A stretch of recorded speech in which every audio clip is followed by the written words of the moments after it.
So we've seen the gold trade play out. We've seen the oil trade play out. What's the next trade in this war? I think it's agriculture. I think agricultural commodities, specifically corn, wheat, sugarcane, and soybeans. I think those are the big four.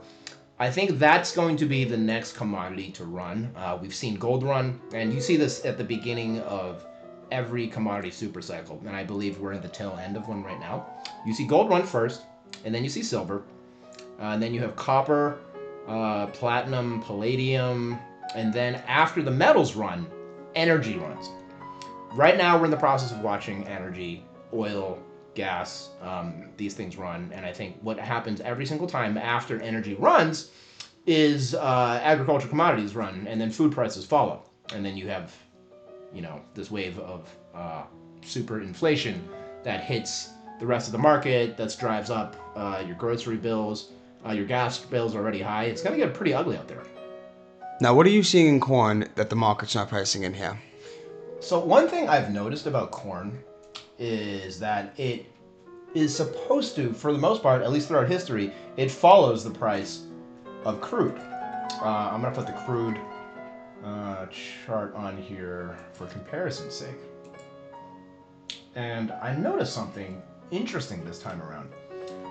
In 2008, the price of oil peaked at $147 per barrel. During that run up, you can see that the price of corn moved in lockstep with crude. For the most part, it's kind of, for the most part, you see how this mirrors crude almost perfectly until now. What is this?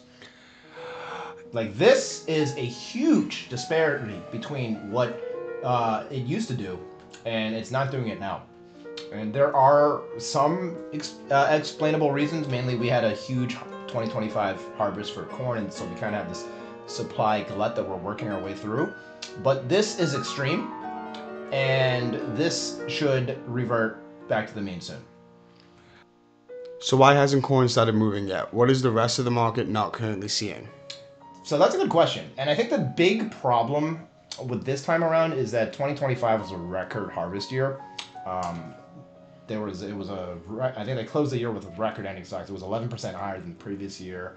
I think it was like total output was 17 billion bushels. So they're still kind of working through that glut of supply, but they're moving through it pretty quickly because of the increased demand, especially in ethanol. And corn and sugar are both used in ethanol production. So they're probably going to move through that oversupply relatively quickly.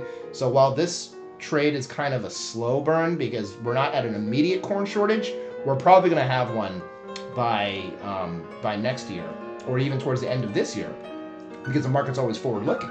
And there's a lot of reasons for why corn might move up as we get closer towards the end of the year. We have 50% of the world's fertilizer moves through the Strait of Hormuz. All of that is at a standstill. There's a global fertilizer shortage.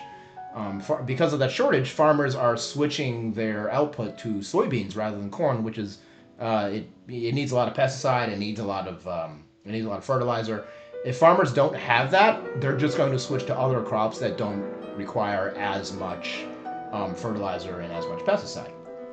You have this drought happening in the United States right now in the South. It's pretty serious. It's hard to even produce oil right now because of how little water there is in the southern United States right now. Ticker is CORN that you can trade. Let's see if I can pull this up right here.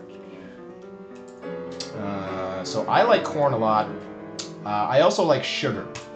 Ticker for that is CANE. I think sugar actually has the best chart of all of these. The other ones are wheat. This is WEAT. And finally, we have soybeans. Although I do think that soybeans I'm the least bullish on because of the substitution effect of people switching from higher intensive fertilizer plays like corn and sugar. If obviously because of the fertilizer, they're gonna have to switch to lower fertilizer intensive crops such as soybeans and barley, and as a result, if you increase the supply of something, the price of that is gonna come down.